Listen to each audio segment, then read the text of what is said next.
pueda, con la alegría de lo que Dios le pone en la mesa, no se endeude, no se endeude en las vacaciones, por favor. Hay tantas, Córdoba es tan especial, la República de Córdoba. ¿Vio en el aeropuerto el cartelazo que hay? Bienvenidos a la República de Córdoba, capital del humor, ¿no? Si no puede salir de vacaciones, no se haga problema.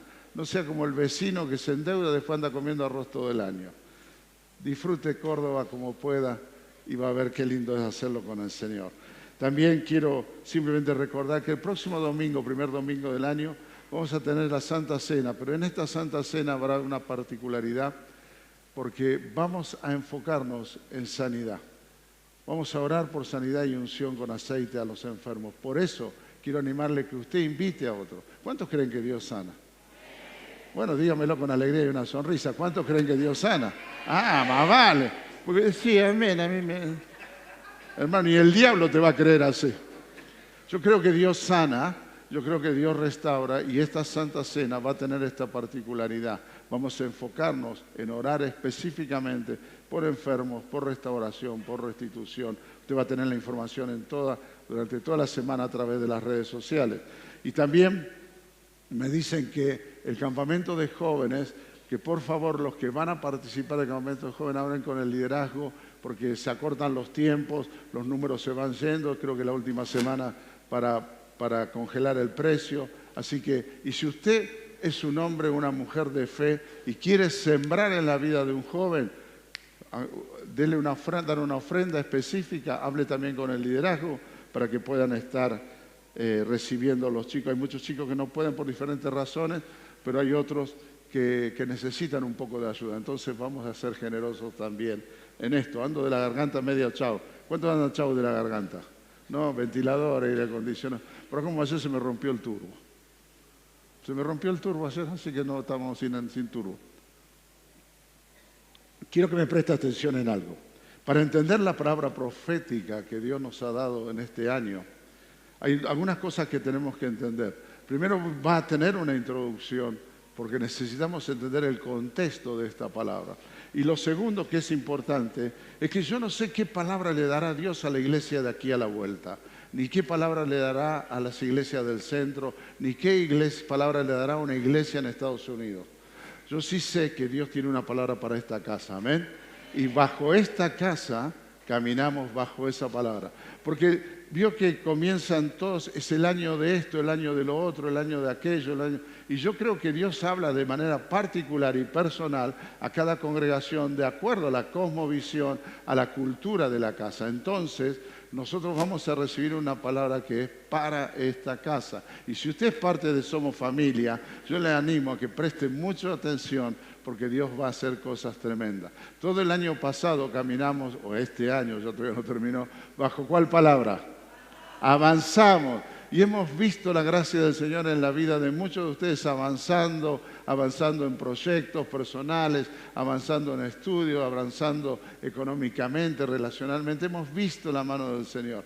Pero me quiero quedar con una gráfica que dio el Gaby los otros días con esta palabra avanzamos, ¿no? Que dice que a veces parece que no avanzamos, pero son como esas imágenes donde uno está quieto, pero el cielo se mueve. ¿Cómo le llaman? Time lapse, ¿cómo le llaman?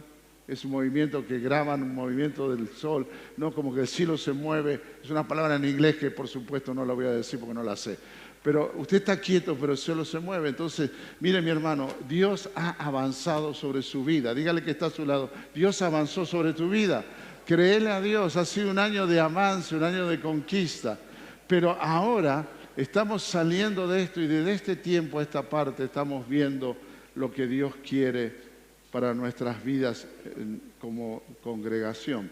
Hay una historia. ¿Cuántos se acuerdan de la revista Muy Interesante?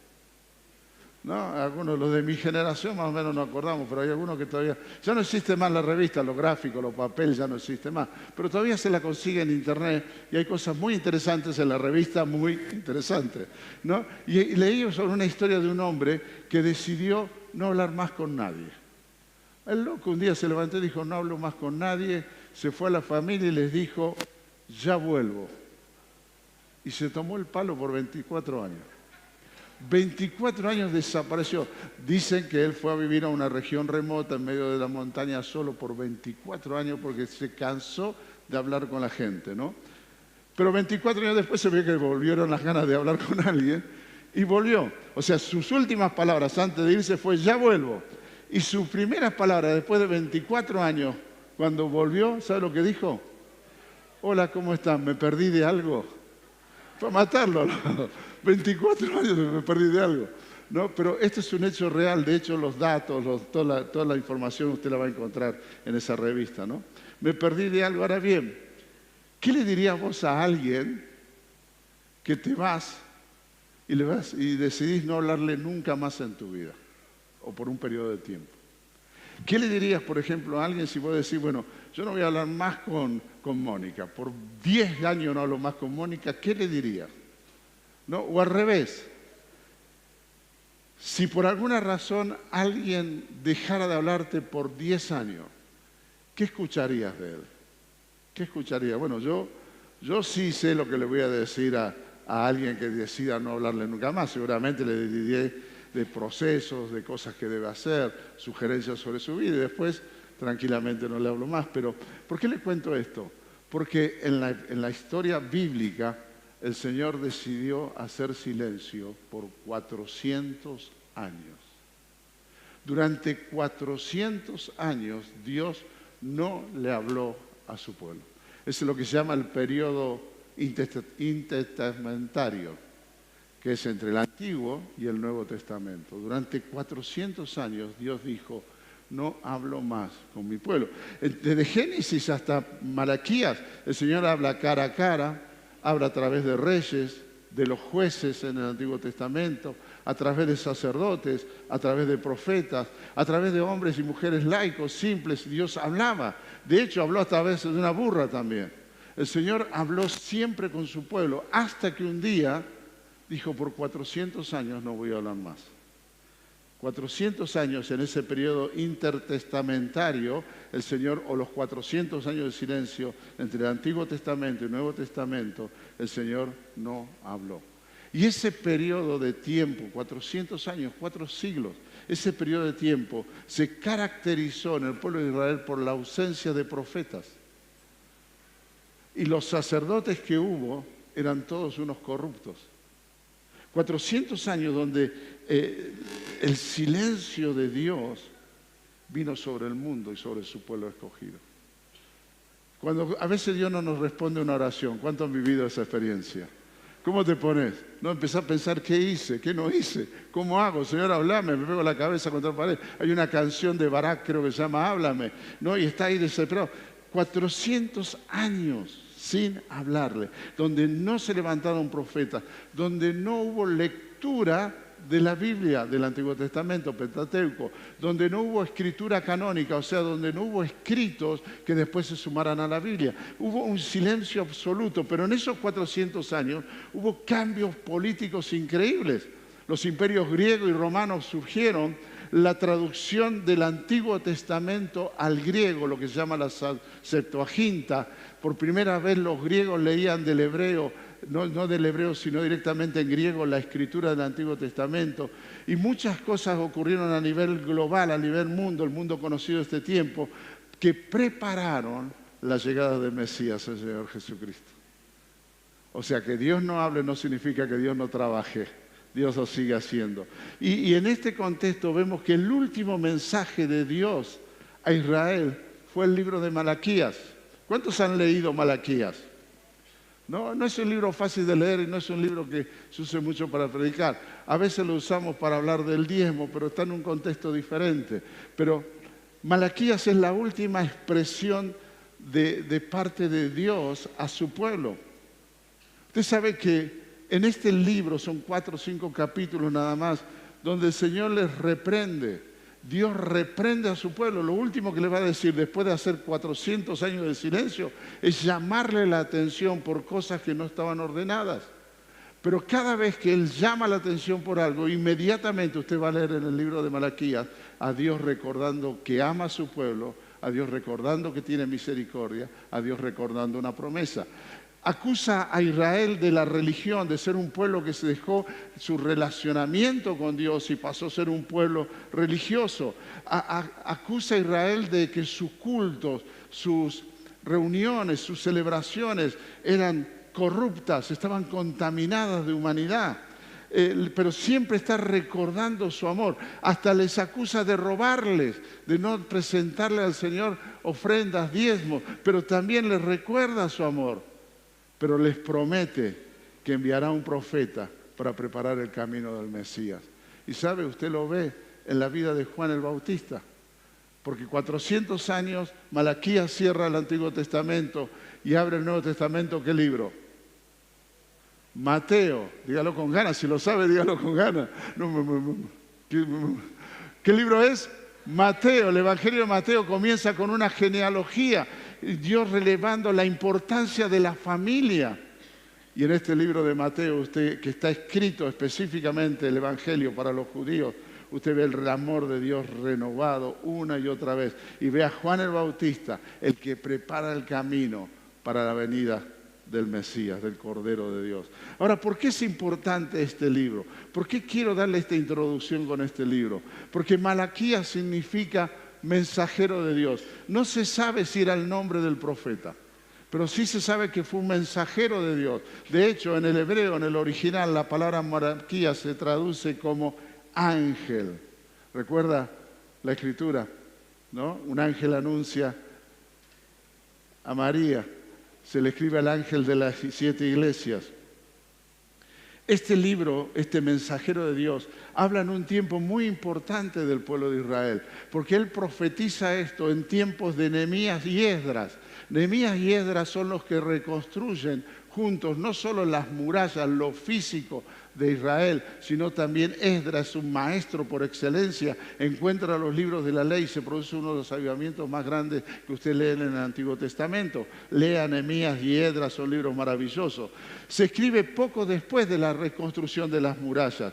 Se escribe en un tiempo en que Dios hace volver al pueblo de Israel de Babilonia, del exilio donde estuvieron 70 años. Es un Dios que da esta palabra a un pueblo que le devuelve la tierra de sus padres, que le restituye. Es un libro que nos habla, a pesar de tirar las orejas fuertemente, es un libro que permite ver cómo el Señor le da la oportunidad, o le dio la oportunidad a Israel de reconstruir sus vidas, el templo, a pesar de los enemigos y la oposición que tenía. Pero con todo esto, a pesar de ver a Dios actuar a su favor, cuando Nehemías estaba levantando la obra, las paredes, por ahí el enemigo se burlaban de ellos y Dios permitió que reconstruyeran, volvieran a sus padres, las familias se reunieran. Pero a pesar de esto, el pueblo se apartó de Dios. No viven en una santidad que refleja el temor a Dios, sino todo lo contrario, se alejan de Dios. ¿Por qué es tan importante que yo le esté dando esta introducción? Porque la palabra que Dios nos da está en Malaquías. Y tenemos que entender el contexto de esto para poder avanzar en lo que Dios quiere para nuestra vida en este tiempo. Este es un libro que se puede asociar con los tiempos finales. Casi hay un paralelismo entre la historia relatada por Malaquías y los tiempos finales. Nosotros hemos sido rescatados del pecado. ¿Cuántos son de Cristo en esta casa? Hemos sido rescatados de Babilonia, el Señor nos rescató del pecado, nos rescató de la muerte del pecado y Dios nos ha dado la oportunidad de reconstruir nuestras vidas. ¿Cuántos están viendo cosas nuevas en sus vidas, en su familia? Dios nos ha dado la oportunidad de volver a edificar sobre las ruinas de nuestras vidas. El Señor nos ha permitido tener una relación personal, íntima a través de la cruz del Calvario. Eso es algo único, Dios lo ha hecho. Yo leo Malaquías, mirando mi vida, sí, el Señor me tira la oreja, pero tantas oportunidades que Dios me ha dado. Ahora, el tema es, ¿cómo está caminando su iglesia? Y no me refiero a Somos Familia, sino a la iglesia del Señor. Esta es una mañana profética. Recorremos países, conocemos iglesias, y vemos que las iglesias cada vez se están centrando más en la persona, en el especialista, en el profeta, en el ungido, en el hombre, y se está olvidando del Señor. Vemos que la iglesia ha minimizado el pecado. ha relativizado el pecado. Le estamos llamando a lo bueno, malo, y a lo malo, bueno. Es algo que lo vemos hoy en la iglesia del Señor. Vemos donde las luces son más importantes que en la palabra del Señor. Pero también tengo que ser autocrítico si quiero recibir esta palabra en este tiempo. Si quiero recibir esta palabra para este tiempo, tengo que ser autocrítico con referencia a Somos Familia y cada uno de nosotros. Hemos relativizado el pecado. Hemos tenido por poco la persona del Señor. Hemos tenido por poco la palabra del Señor. Hemos tenido por poco su presencia. Hemos tenido por poco el dar generosamente. Somos santos simplemente porque la cruz nos hizo santos. Y estamos, como dice Isaías, en un camino de santidad. Y el camino de santidad, dice Isaías en un texto precioso, dice, y estamos en un camino de santidad y por torpe que seamos, no nos apartaremos de ese camino. Mire, por más que usted quiera alejarse de Dios, el Señor siempre lo va a traer de vuelta. No es así, Federico. Nos dio Federico testimonio, volvió. Por más que querramos alejarnos una vez que gustamos el amor de Dios, tarde o temprano volvemos. Pero no podemos volver a hacer lo mismo que hacíamos antes. Somos santos porque Dios dio su vida por nosotros, pero menospreciamos la vida de santidad. Es más, nos burlamos de los que quieren vivir en santidad. Le decimos a algunos, ¿de qué te la das? Nos burlamos de aquellos que quieren marcar la diferencia. La santidad en una vida se construye todos los días, a cada instante y en cada momento.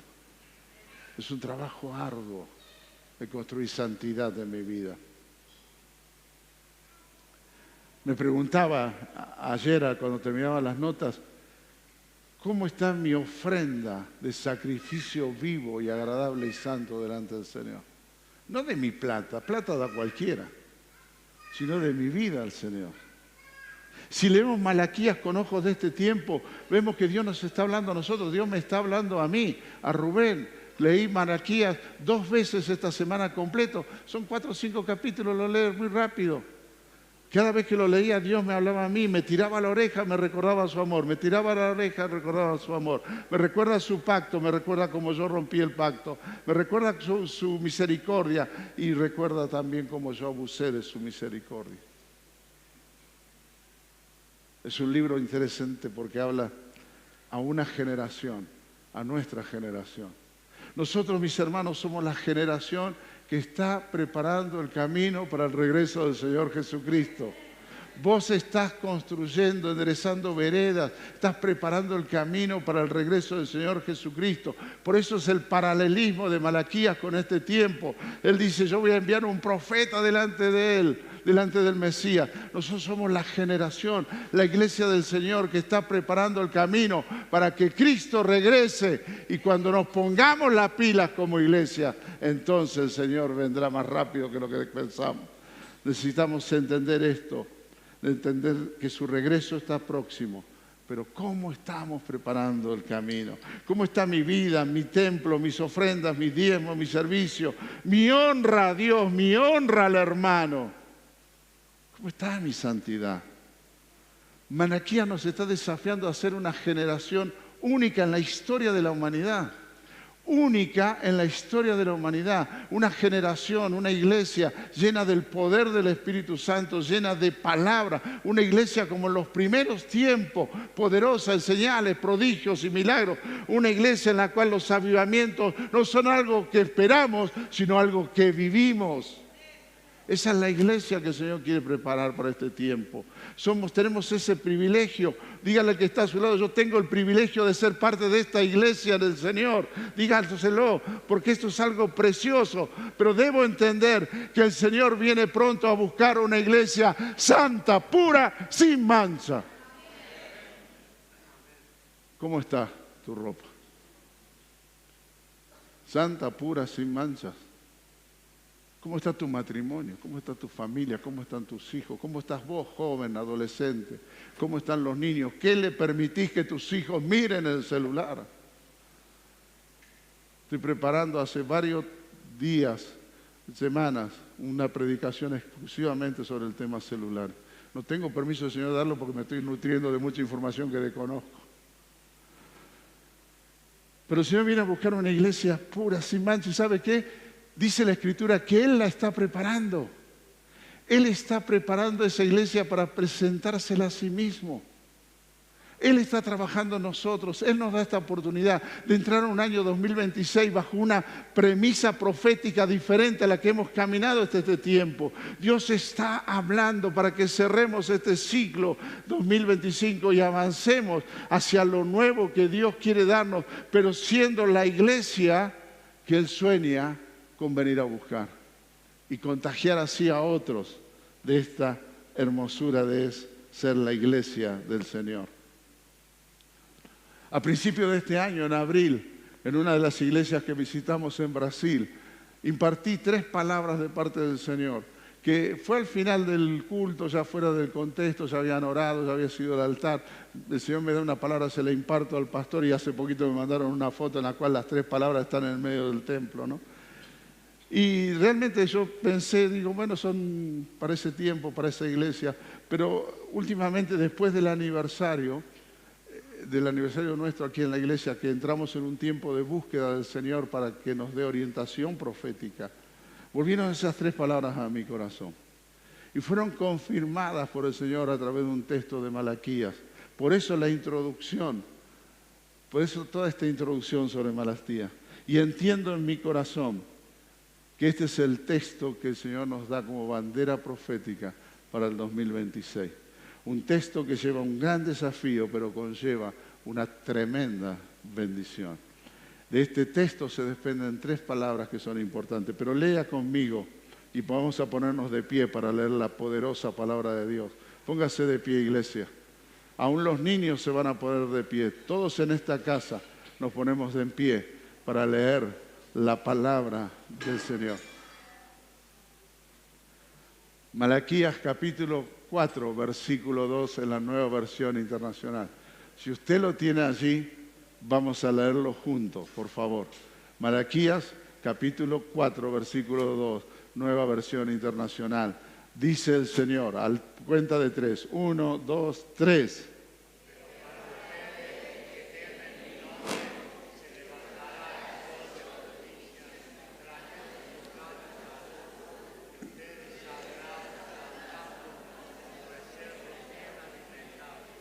Para práctica estuvo bien, pero lo vamos a leer con ganas y con una sonrisa. ¿Listo? Vamos. Pero para ustedes se levantará trayendo y ustedes,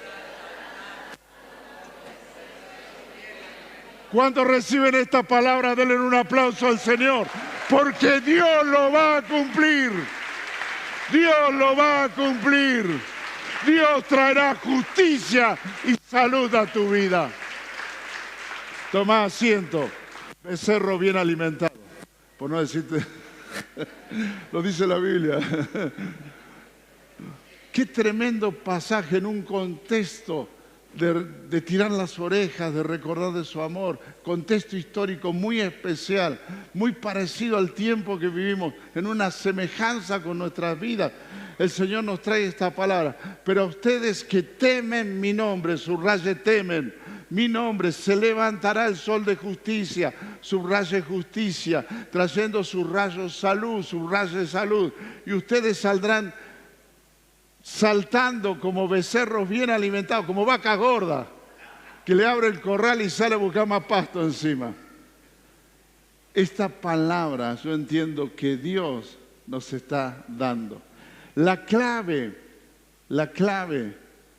es que el favor de Dios vendrá sobre nosotros si creemos esta palabra. El año pasado, cuando el Señor nos habló de avanzamos, el primer mensaje sobre esta palabra profética avanzamos se basó en la sabiduría de Dios. Y dijimos que íbamos a avanzar cuando caminábamos en la sabiduría de Dios. Si usted no avanzó es porque caminó en su propia sabiduría, su próximo entendimiento, sus propias capacidades. Y este año Dios nos dice y nos promete si creemos que Dios está hablándonos a nosotros, si soy parte de esta familia y tomo esta palabra, es una indicación profética que me invita a alinearme a la palabra y ser una parte activa y efectiva en esta casa. Vienen tiempos donde el obrar del favor de Dios será sobre los que le temen. Y la primera parte de este versículo es clave. Dice, pero ustedes a los que temen mi nombre. Hermanos, el temor a Dios, el temor de Dios es el principio de la sabiduría, dice la Escritura. Pero el temor de Dios se manifiesta en santidad. Quiero ver una persona temerosa de Dios, la quiero ver santa. No que va a lugares donde pierde la santidad. No que dice cosas que pierden la santidad. No que hace cosas que pierden la santidad. Eso no es temor de Dios. Eso es jugar con Dios. La santidad es innegociable. Santidad conviene a tu casa, dice la palabra. Sean santos, porque yo soy santo. No ha variado la palabra, es inmutable. Cuando yo hablo mal de un hermano, estoy perdiendo santidad. Cuando hablo mal de su iglesia, estoy perdiendo santidad. Cuando le robo a Dios, pierdo santidad. Hemos minimizado la santidad. Jugamos con el pecado, practicamos pecado. Pero a ustedes los que temen mi nombre, ¿dónde quedó la iglesia temerosa? Pasé estos días una serie de canciones de himnos viejos y varios me recordaban, ¿no? Y recordábamos con canciones que marcaron nuestras vidas porque estaban impregnadas, no de lindas letras, sino que había santidad en su iglesia. Por supuesto, claro que había pecado, porque siempre va a estar, pero la mayoría entendíamos la santidad. No me refiero a una santidad religiosa, a que yo tenga lindas palabras. Mire, no me hable lindo porque conozco un montón que hablen lindo, pero viven peor que los chanchos. No estoy hablando de que la manera de vestirme, aunque como hijos de Dios tenemos que vestirnos pudorosamente. Y no estoy diciendo que usted no esté a la moda, pero hay muchas maneras de vestir que están ofendiendo al Señor. No estoy hablando de una manera de vestir. No estoy hablando de tener modales diferentes. Estoy hablando de un estilo de vida que refleja mi relación personal con el Señor. Que refleja mi relación personal con el Señor. Que muestra que yo amo a Dios. Pero a los que temen mi nombre, los que temen el nombre del Señor, los que entendamos el valor de la santidad, los que tomemos un compromiso de vida con el Señor en los actos de cada día, mis pensamientos, mis palabras, eso vamos a ver el cumplimiento de la promesa que figura después de este versículo. El Señor nos está desafiando a ser realmente testigos de Cristo. Hijos de Dios que le llevan gloria a su nombre. Escribí los otros días que si usted está haciendo el balance de su vida y lo va a medir por plata, las cosas que tuvo, las cosas de eso, usted está perdiendo el tiempo, porque una vida exitosa para un hijo de Dios es aquella que al mirar para atrás ve que su vida le ha dado gloria al Señor. Estoy hablando de no ofender a Dios. Estoy hablando de ser íntegro. Estoy hablando de ser coherente con mi fe. Estoy hablando de un estilo de vida que muestra que Cristo es la prioridad de mi corazón. No se ve tanto últimamente. Se ve mucho en los campos donde son exterminados los cristianos por causa de la persecución. Pero no lo vemos mucho en esta parte del mundo. La segunda parte del texto bíblico es la promesa que Dios le da a estos que vamos a tomar el temor de Dios como algo importante en nuestra vida. Y la promesa es una promesa de justicia y sanidad. Yo te quiero decir algo, santidad conviene a su casa porque vas a ver la justicia de Dios a tu favor. Amén, gracias, gloria a Dios. Vas a ver la justicia de Dios a tu favor. Dios va a obrar a tu favor, eso es hacer justicia.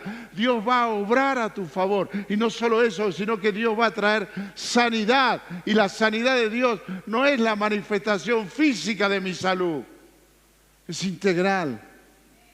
A pesar de seguir dándole gloria al Señor, esa sanidad que me pone en pie, Dios va a hacer justicia.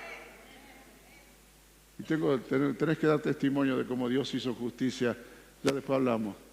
¿No? Laurita tiene un testimonio tremendo de cómo Dios hizo justicia a su favor. Y esa es primicia de la justicia de Dios a favor nuestro.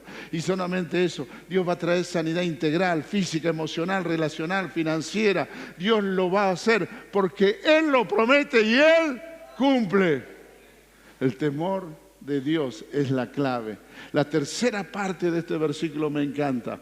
La tercera parte de este versículo nos habla del resultado, porque todo cumplimiento de promesa da un resultado. La primera parte es temor de Dios, unas vidas de santidad, vidas que reflejan que Cristo es mi prioridad, que camino, que no me contamino, que decido mantenerme realmente como el Señor me lo pide que viva. La segunda parte es la promesa de justicia y sanidad, pero la tercera parte me llena de alegría porque dice que claramente seremos, ustedes saldrán gritando, saltando de alegría, dice otra versión, como becerros bien alimentados. Y me encanta esto porque ¿sabe qué? En otra versión dice como becerros que salen al prado. ¿Sabe lo que significa esto?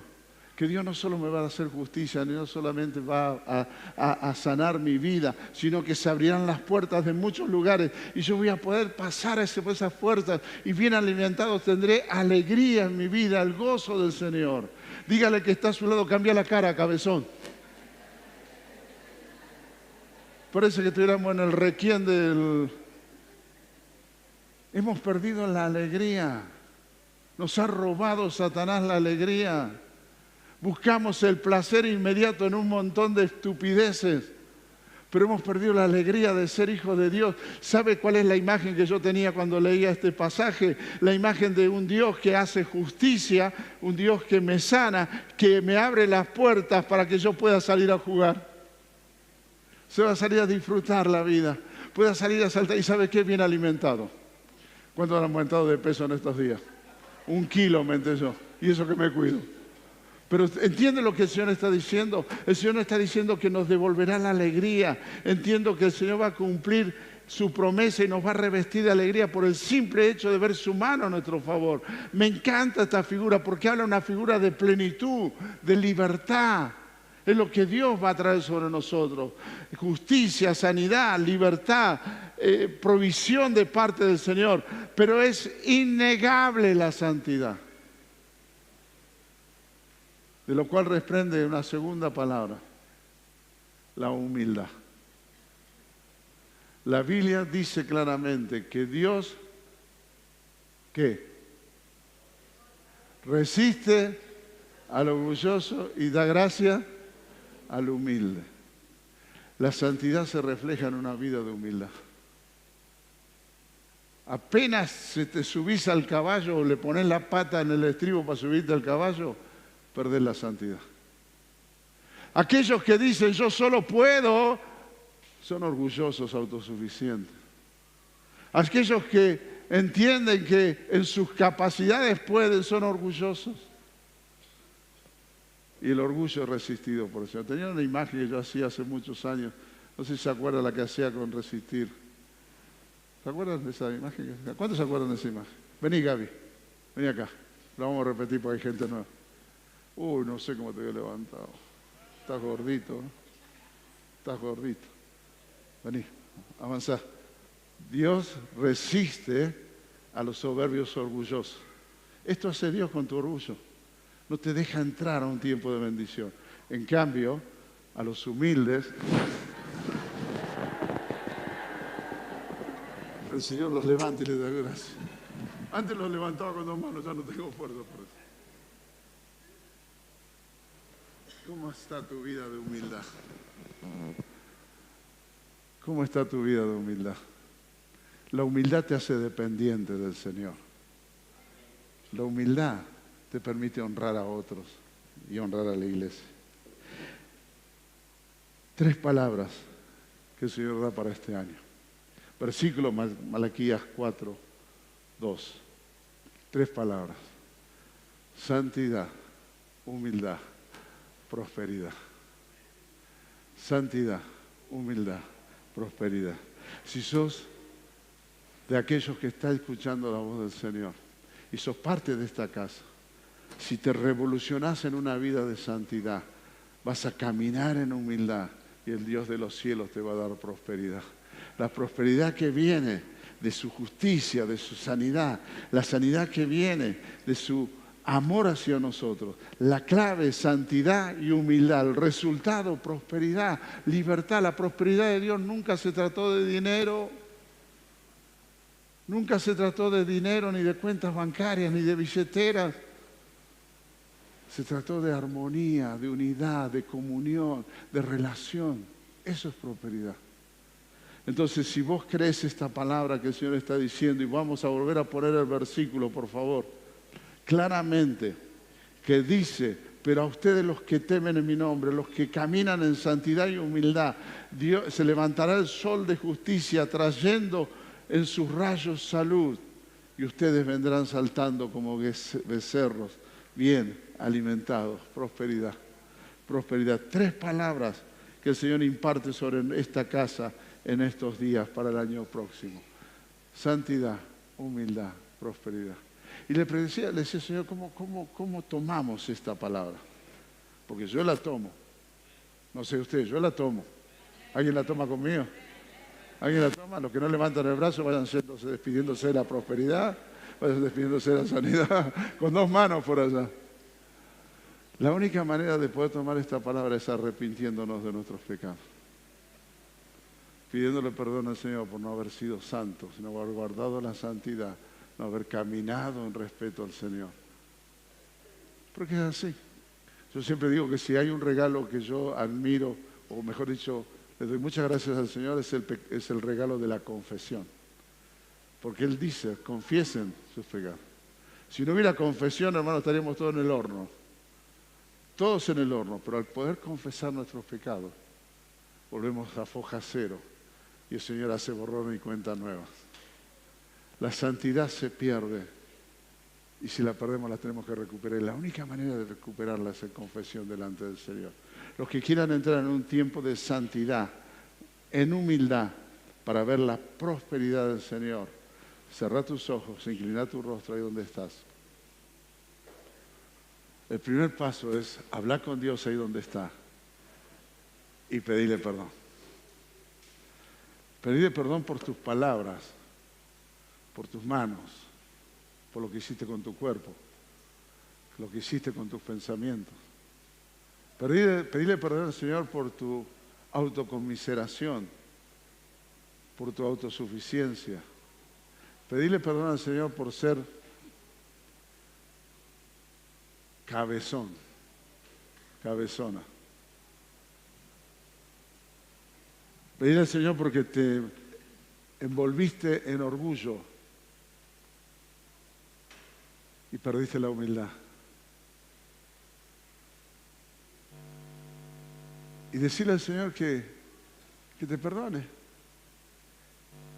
Que te perdone por no honrarle en la intimidad, en la soledad, en los secretos de tu cuarto o del colectivo o de una conversación. Porque yo estoy convencido, mis hermanos, que los que temen al Señor verán el sol de justicia, sanidad y prosperidad sobre sus vidas. Anoche tuve una noche bastante complicada. Le conté, se me rompió. Siga orando, quiero decir esto como testimonio. Se me rompió el ventilador y me levanté de la cama. Por cuestiones personales, el tratamiento me produce muchos sofocones y salí, me senté enojado en el sillón ahí, puse el ventilador y estaba ahí enojado. Graciela se levantó, me preguntó cómo estaba. Y me volví a acostar. Y me di cuenta que estúpidamente había perdido la santidad. por un ventilador. Los que temen mi nombre, los que caminan en santidad y humildad, yo el Señor levantaré el sol de mi justicia sobre sus vidas y te daré sanidad en todas las áreas y órdenes de tu vida. Y abriré puertas donde disfrutarás la alegría de ser mi hijo y serás libre de todas consecuencias. Pero te anhelo santo. Te anhelo humilde.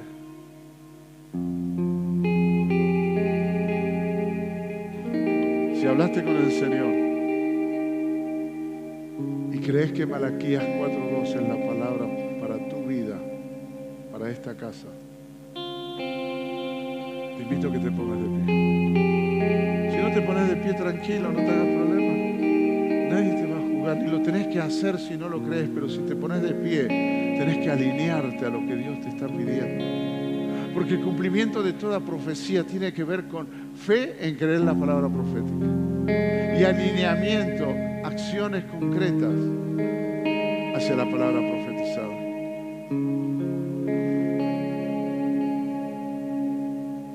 Si estás dispuesto a entrar en una revolución de santidad, que no tiene que ver con la pavada religiosa, tiene que ver con una vida que muestra que Cristo es real en ella.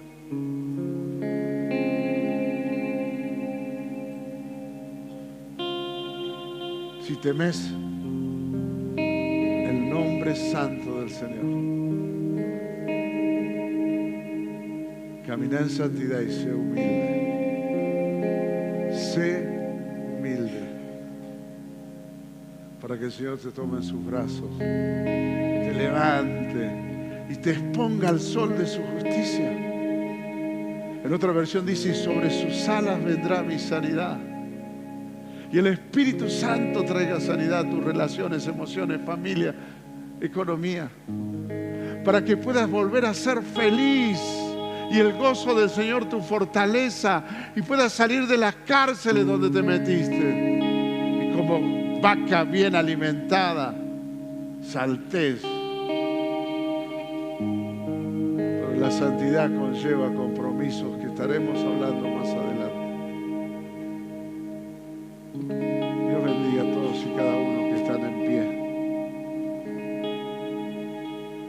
Pero si vos crees que esta palabra es para tu vida, para tu familia, para esta casa, vengan aquí adelante, por favor. Vamos a terminar esta mañana juntos, los que creemos esta palabra, caminando bajo ella este 26.